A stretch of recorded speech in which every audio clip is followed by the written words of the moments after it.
નમસ્કાર ખેડૂત મિત્રો, આજે આપણે એક ભીંડાના ખેતરમાં ઊભા છીએ। તમે કદાચ ખેતર જોઈને વિચારતા હશો કે આ ભીંડાનું ખેતર જેવું કંઈ લાગતું નથી એમ, પણ એકચ્યુઅલી ભીંડાનું ખેતર જ છે। આ તમે જોઈ શકો છો, ભીંડા જ છે।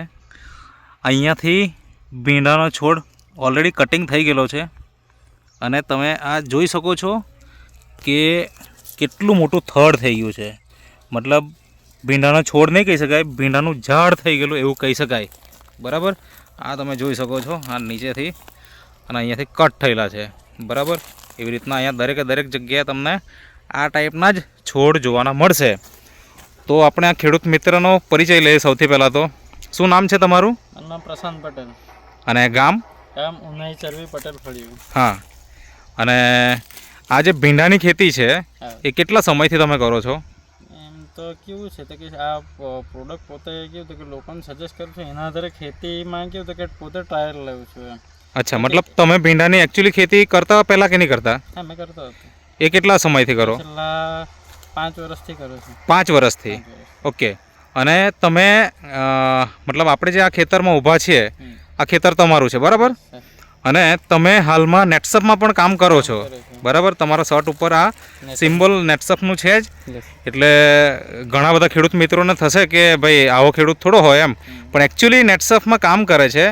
અને જે નેટસપ કંપનીની જે એગ્રીકલ્ચરની પ્રોડક્ટ છે, બાયોફિટ, જેમાં સ્ટીમરીચ છે, રેપઅપ છે, પછી એન્ટીવાયરલ છે, બાયો 99 છે અને આ વામ છે, બરાબર? આ બધી પ્રોડક્ટ તમે આની અંદર વાપરી અને તો NPK નું પણ અને સેટનું 2 વખત ડ્રિન્ચિંગ પણ આપેલું છે। મતલબ કે બધી જ પ્રોડક્ટ તમે વાપરી છે એવું કહી શકાય, બરાબર ને? તો તમારો આ ખેતર બનાવવા પાછળનો શું હેતુ હતો?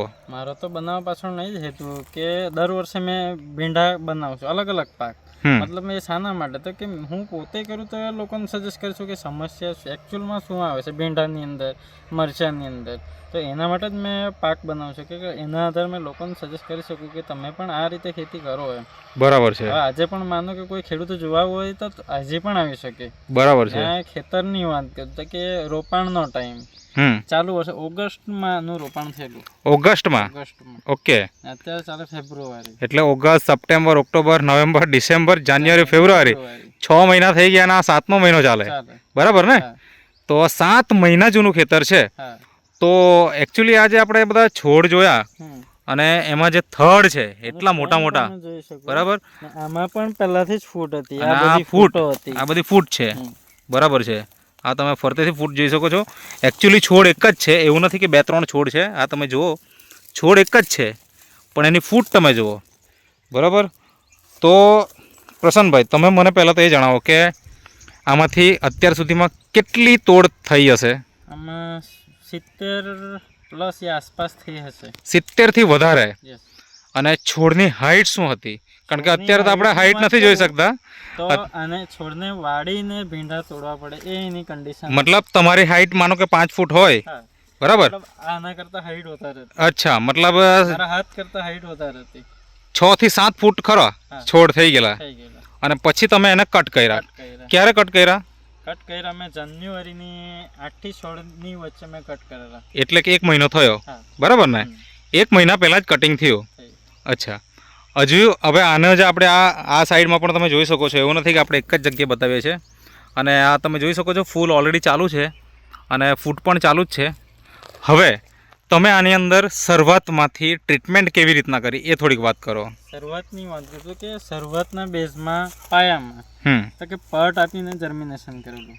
ઓકે। એનાથી કેવું હતું કે વરસાદ ચાલુ હતો, આ વર્ષે વરસાદ સૌથી વધારે આવ્યો, સૌથી વધારે, બરાબર? એ તો છે, મે મહિનાથી ચાલુ થયેલો તો લગભગ ઓક્ટોબર નવેમ્બર સુધી ચાલતો રહ્યો, બરાબર? સમય દરમિયાન કીધું કે મારી સાથે જેનું પણ વાવેતર કર્યું તેમના ભીંડા બધાના મારી ગયેલા, પણ આપણું કેવું જર્મિનેશન પટ સાથે મેં આપેલું ને તો એનાથી આ ભીંડા બચી ગયેલા, બરાબર? પણ વરસાદ ચાલુ ને ચાલુ રહે કન્ટિન્યુ, એના કારણે સમસ્યા શું આવેલી તો કે ભીંડા બધા નીચે આડા પડી ગયેલા, બરાબર? નીચે આડા પડી ગયા એટલે એના માટે મેં NPK, શેત, વામનું મેં 1 વખત ડ્રિન્ચિંગ આપ્યું, પછી પાછું 15 દિવસ પછી પાછું રિપીટ કર્યું, તો એનાથી પાછા ઊભા પણ થઈ ગયા સ્ટેન્ડ। મતલબ શરૂઆતના બેઝની વાત કરું તો સ્ટેન્ડ એકદમ પાતળું, અચ્છા, મતલબ અગરબત્તીની સળીની જેમ પાતળું હતું. ઓકે. પણ આની અંદર મેં કમ્પ્લીટ ટ્રીટમેન્ટ કરી આનાથી સ્ટેન્ડની મજબૂતાઈ વધી ગઈ. મતલબ થડ મજબૂત થઈ ગયું, જાડું થયું અને મૂળ ફેલાયા. મૂળ ફેલાય. હવે એની મૂળની વાત કરીએ કે મૂળ અહીંયાથી લઈને આ છોડ છે, આ છોડથી લઈને પેલા છોડ સુધી મૂળ પહોંચેલા હોય. અચ્છા. કારણ કે મૂળની જાડાઈ પણ હવે આંગળી જેવા તો એના ખાલી મૂળ. તમને કેવી રીતના ખબર પડી ગઈ? મેં જોયું ને. અચ્છા. પાણી જ્યારે આ વખતે લાસ્ટ એક વખત પાણી મેં એમ જ છોડ્યું એમ. જ્યારે પાણી છોડ્યું ત્યારે બધા મૂળ દેખાય. બરાબર છે. એના આધારે ખબર પડે ને, છોડના આધારે જ ખબર પડી જાય કે એના મૂળ કેવા હોય. બરાબર છે. તો આ થડના હિસાબે આપણે 100% અનુમાન લગાવી શકીએ. અને જો કોઈ પાક્કો ખેડૂત મિત્ર હશે તો એને તો ખબર પડશે જ કે એના મૂળિયા ક્યાં સુધી ફેલાયા છે. હા. અને છોડની વાત કરીએ કે એક છોડે એવરેજ 200 સુધી ભીંડા તૂટ્યા છે. ઓકે. પહેલો ફાયદો તો તમને ચોમાસામાં ભીંડા ટકી રહ્યા એ થયો, બરાબર. બીજો ફાયદો એ થયો કે એના મૂળિયા ફેલાયા અને થડ એકદમ મજબૂત થઈ ગયા અને એના કારણે ફૂટ સારી નીકળી. ફૂટ તો નીકળી જ પણ હાઈટ પણ મોટી થઈ, બરાબર, કે જે 6 થી 7 ફૂટ સુધી ગઈ રહી, બરાબર. હવે એની સાથે તમે કીધું ઉત્પાદન, તો ઉત્પાદનમાં શું થયું? બિયારણની વાત કરીએ તો બિયારણ મારું વાવેતર છે 100 ગ્રામનું જ વાવેતર છે. ઓહો, કયું બિયારણ હતું એ? ગૌરી. ગૌરી. અચ્છા. 100 ગ્રામની અંદર મેં 40 કિલો સુધી ઉત્પાદન લીધું છે. 40 કિલો દરરોજનું કે એક દિવસ છોડીને? એક દિવસ છોડીને 100 ગ્રામ બિયારણમાં 40 કિલોનું ઉત્પાદન. અને માનો કે તાપ જો હોય તો રોજ તોડવું પડે, 20-25 કિલો રોજ તોડવા પડે. ઓકે. તો આ તમારું ખેતર કેટલું હશે? આ પૂરું ખેતર છે અંદાજે? પણ બહુ આઈડિયા નથી. પણ આમાં 100 ગ્રામ જ ભીંડા તમે નાખેલા છે. અને તમે જે પદ્ધતિ અપનાવેલી છે એ બધા ખેડૂત કરતાં કંઈક અલગ છે. અહીંયા તમે જોઈ શકો છો ખેડૂત મિત્રો કે એમણે જે આખી પદ્ધતિ અપનાવી છે તો એ એકચ્યુઅલી અહીંયા ડ્રીપ હતી કે? હા, ડ્રીપ છે. બરાબર ને, ડ્રીપ છે ને. અને એક બીજ અહીંયા તમે જોઈ શકો છો તો લગભગ 1 ફૂટના અંતરે, અહીંયા 1 ફૂટના અંતરે એમણે આ રોપેલું છે. અને એ હિસાબે એ લોકોએ મતલબ પહેલાંથી જ વિચારેલું હતું કે ભીંડાના છોડ જ એવા એના મતલબ ફૂટ નીકળવાની છે કે આ છોડ મતલબ જેટલા દૂર રોપશું એટલો એનો ગ્રોથ થશે, બરાબર ને. એના હિસાબે તમે આની વચ્ચે મતલબ બે છોડ વચ્ચે તમે 1 ફૂટનો તફાવત રાખ્યો. અને આ જે મતલબ લાઈન છે એના વચ્ચેની જગ્યા કેટલી હશે અંદાજે? 4 ફૂટ. 4 ફૂટ, બરાબર છે. કારણ કે કેવું હતું કે જ્યારે મેં વાવેતર કર્યું ત્યાર પછી આની અંદર કેવું હતું કે પાંદના જેટલા બધા ફેલાયેલા, તેના પણ મારા પર ફોટો છે કે આખો એક છોડ જ મતલબમાં અંદર આખો કવર કરી લે કે માણસ એક જ માણસ ફરી શકે, બરાબર. ગીચ ભરાઈ ગયેલું હતું. અચ્છા. ને વાત કરું કે સ્ટીમ રીતનો રેગ્યુલર ઉપયોગ દર વીકની અંદર ઉપયોગથી અમે ફોટા પણ લીધા કે જેની અંદર ઉપર મતલબમાં ભીંડામાં ટોચકી ઉપર કોઈ દિવસે ફૂટ નથી આવતી, પણ આના ઉપયોગથી ટોચકી ઉપર પણ ફૂટ આવે છે. ઓહો, મતલબ કે એક વસ્તુ તો છે કે ઉત્પાદન જબરજસ્ત થયું. તો કેવું ભીંડાના હિસાબે કેટલું જેવું, મતલબ એક ભીંડા ઉપર કેટલા ભીંડા લાગ્યા હશે અંદાજે? એક ભીંડાના છોડ ઉપર વાત કરીએ કે 200 સુધી ભીંડા લાગ્યા છે. 200 સુધી? અને આમ નોર્મલી કેટલાક લાગે એમ જોવા જાય તો?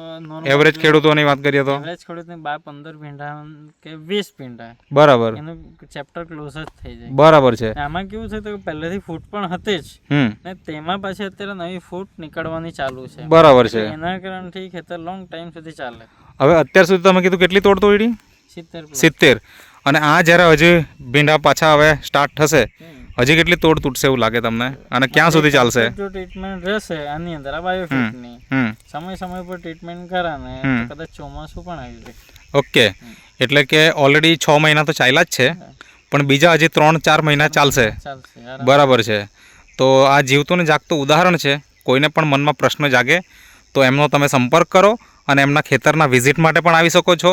એવું જરૂરી નથી કે આ વિડીયો જોઈને તમે મતલબ વિશ્વાસ કરી જ લો, પણ વિશ્વાસ એટલા માટે થશે કે કારણ કે ખેતરમાં હજી પણ આ ભીંડા ચાલુ છે, એવું નથી કે પૂરા થઈ ગયા છે. ક્વોલિટીની વાત કરીએ તો કે જે રોપાણ નવું કરેલું હોય એની ક્વોલિટી આવે ને, હજુ પણ એની શાઇનિંગ એવી નહીં આવી છે, બરાબર છે. મતલબ વાત કરીએ તો એની શાઇનિંગ, બરાબર, શાઇનિંગ બરકરાર રહી. એનું કારણ તો કે સ્ટીમ રીચ. અને બીજી વાત કરીએ તો કે આ તમે ભીંડાની ક્વોલિટી જોઈ શકો છો. આ A1 ક્વોલિટી કહેવાય ને? હા, બરાબર. અને વાત કરીએ ફુલ્લી, ને આ વર્ષે સમસ્યા સૌથી વધારે ફુલ્લીની સમસ્યા છે, બરાબર છે. તો કે આ પ્રોડક્ટનો રેગ્યુલર જો રેપઅપ રેપઅપની વાત કરીએ કે રેપઅપથી અત્યારના વાત કરીએ કે અત્યારના સમયમાં સૌથી બધા જ ખેડૂતોનું ફુલ્લીનું પ્રમાણ સૌથી વધારે છે. તો કે આ પ્રોડક્ટનો રેગ્યુલર ઉપયોગ હોય તો ફુલ્લીનું પ્રમાણ એકદમ નાકે બરાબર જ હોય. બરાબર એટલું હોય તો ફુલ્લીનું કદાચ આનાથી 5-10% આપણને જોવા મળે. બરાબર એટલું જોવા મળતું નથી. મતલબ એક વસ્તુ તો આપણે અહીંયા નક્કી કરી શકાય કે જો બાયોફિટનો રેગ્યુલર ઉપયોગ કરીએ તો ઘણા બધા ફાયદા ખેડૂત મિત્રને થાય અને ક્વોલિટી તો સારી જ હોય, એમાં તો કોઈ પ્રશ્ન નથી. કારણ કે તમે જોઈ શકો છો કે ભીંડાના છોડની હાલત, મતલબ આ તમે ભીંડાના છોડની હાલત તમે જુઓ અને તમારા આપણા હાથમાં તોડ્યા ભીંડા બતાવો તો આ ક્વોલિટી તમે જોઈ શકો છો કે કેટલી જોરદાર ક્વોલિટી છે. આટલા મતલબ ઓલરેડી 6 મહિના થઈ ગયા છે અને ભીંડા તો હજી ચાલે જ છે. તો વાત માટે પણ મેં બહારથી કેમિકલનો છેલ્લા 2 મહિનાથી કોઈ ઉપયોગ નથી કરતો. આમ કેટલા દિવસ ઉપયોગ કરતા કોઈ કેમિકલનો? કેમિકલની વાત કરીએ તો આપણે એક દિવસ છોડીને સ્પ્રે કરવા જ પડે. હા. હવે એન્ટીવાયરલની વાત કરીએ આપણે એન્ટીવાયરલનો જો રેગ્યુલર ઉપયોગ હોય ને તો એક વીકની અંદર એક જ વખત છંટકાવ કરવો પડે. બરાબર છે. મતલબ કે ક્યારેક જરૂર પડે એમ. ક્યારેક જ જરૂર પડે. બરાબર. અને એમાં પાયામાં ખાતર શું નાખેલું? પાયાની વાત કરીએ કે સિસ્ટમેટિક ખાતરનો મેં ઉપયોગ કરેલો છે. મતલબમાં ખેતીને લઈને વાંધી છે કે ટોટલી એટલે એક સાથે તમે રાસાયણિક ખાતર આપી દીધું એવું નથી? આની અંદર વાત કરું તો કે રાસાયણિકની અત્યાર સુધીમાં ઓનલી એક જ બેગ ગઈ છે. એક જ બેગ? મતલબ આ તમે ખેડૂત મિત્રો ખેતર જો ત્યાં સુધી દેખાય છે, આ અહીંયા સુધીનું ખેતર છે. આ ભીંડાના છોડ પણ તમે જોઈ શકો છો કેટલા ઊંચા થઈ ગયા છે આ સાઈડમાં, અને આ અહીંયા સુધીનું ખેતર છે. મતલબ આ પૂરું ખેતર છે અને એમાં ઊંચા છોડ એ નથી, એ ઊંચા મતલબ ફૂટ જ છે. બરાબર. છોડ નથી, ફૂટ છે. ચાલો ને બતાવો ને થોડું, એટલે થોડા ખેડૂતને પણ ખ્યાલ આવે કે ભાઈ અહીંયા છોડ પટલા કેમ દેખાય એમ. તો એકચ્યુઅલી આ છોડ નથી, આ જોઈ શકો છો એકચ્યુઅલી છોડ તો આ છે. બરાબર ને? હા, કટિંગ થયેલો છે અને આ તો ફૂટ છે. તો ફૂટ અહીંયા સુધી આવી ગઈ. આગળ થોડું બતાવો ને. એટલે એવું નથી કે એક જ છોડ, બધી જગ્યાએ એવી રીતના જ છે. આ પણ ફૂટ જ છે. હા જો આ પણ ફૂટ જ છે. મતલબ મેઇન થડ અહીંયા છે અને આ એની ફૂટ છે. આ બાજુમાં પણ એ જ રીતે છે. આ બાજુમાં પણ અહીંયા પણ તમે જોઈ શકો, અહીંયા જોઈ શકો. પણ આ જ રીતે છે. મતલબ અહીંયા જો અહીંયા આવો ને, આ તમે જોઈ શકો છો. મતલબ આ રીતે જ બધે ફૂટ આવેલી છે. પરફેક્ટ. જો અહીંયા હા જો એવું નથી કે આમાં પાછી નવી ફૂટો નીકળવાની ચાલુ છે. હા તો છે જ. આ થડ જોવો તમે. હા, આ નવી ફૂટ ચાલુ નીકળવાની. આ તમે થડ જોવો અને એની ફૂટ જોવો. ઘણું હોય તો તે પણ તમે એની અંદર આગળ ગણી શકો.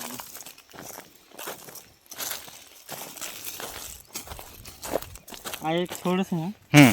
હવે આ આટલો હાઈટ વાળો છે છોડ. તમે નજીક આવો ને, ઊભા રહો ને, હાથ ઊંચો કરો ને. મતલબ આ તમે જોઈ શકો છો, આપણે 6 ફૂટની વાત કરી તો એક્ઝેક્ટ 6 થી 7 ફૂટ. પેલા જે સ્ટેન્ડ હતા એના કરતા થોડું અનોર્મલ છે. હા બરાબર. આ છેડા પર છે ખેતર. હા અહીંયા તમે જોઈ શકો છો, આ પાડને નજીકમાં છે. ઓકે. તે છતાં પણ આટલી ફૂટ છે અને આટલું જાડું થડ થઈ ગયું. અચ્છા.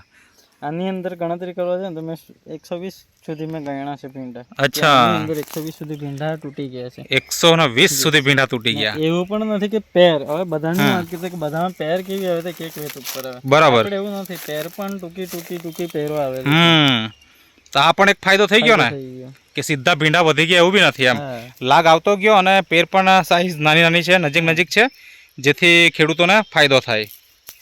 ઓકે પ્રશાંતભાઈ, હવે મને એ જણાવો કે ઘણા બધા ખેડૂત મિત્રો આ વિડીયો જોશે અને તમે 6 મહિના ચલાવ્યા અને હજી તમારી વાત એવી છે કે 3 થી 4 મહિના બીજા ચલાવવા છે. બરાબર. તો ઉત્પાદન તો સારું મેળવ્યું જ છે અને જમીન જે છે એનો બરાબર તમે ઉપયોગ કર્યો છે. તો જે વર્ષોથી જે ખેતી કરતા આવેલા ખેડૂતો અને આજે જે તમે જે નવી રીત અપનાવી છે એમાં ઘણો બધો તફાવત જોવાનો મળે છે. તો જો આવી રીતના કોઈ ખેડૂત મિત્ર તમારી સાથે સંપર્ક કરીને ખેતી કરવા માંગતા હોય તો તમારો કોન્ટેક્ટ કરી શકે. એના માટે તમારો કોન્ટેક્ટ નંબર આપો. મારો મોબાઈલ નંબર છે 87 58 66 90 10. ઓકે. તો તમારી કોઈ એડવાઇસ લેવા માંગતો હોય તો તમને કોન્ટેક્ટ કરી શકે અને એના હિસાબે તમે એમને માહિતી આપશો પ્રોપર, કે જેથી એ લોકો પણ, કારણ કે ખેડૂતોનો આજે પ્રશ્ન કેવો છે કે ભીંડા રોપીએ છીએ પણ શું કહેવાય અહીંયાથી ચાલુ થાય અને હા ચાલુ થાય અને હજુ આટલા નહીં થાય એટલે તો પૂરા થઈ જાય, બરાબર. તો એવા ખેડૂત મિત્રો તમારો જરૂર સંપર્ક કરશે અને લાંબા સમય સુધી ભીંડા કેવી રીતે ચલાવવા એની માહિતી તમારી પાસેથી લેશે. તો એવી ઉમ્મીદ રાખીએ કે તમે પ્રોપર માહિતી આપશો અને બીજા ખેડૂતોને પણ આવી રીતના ઉત્પાદન મેળવી આપશો. તો તમારું આ જે ગામ છે, આ જે ખેતર છે, કયો એરિયો કહેવાય? ચરવી પટેલ ફળિયું. ચરવી પટેલ ફળિયું એટલે વાંસદા તાલુકો, નવસારી જિલ્લો. ઓકે પ્રશાંતભાઈ, તો તમે જે ઇન્ટરવ્યૂ આપ્યો તે બદલ તમારો ખૂબ ખૂબ આભાર.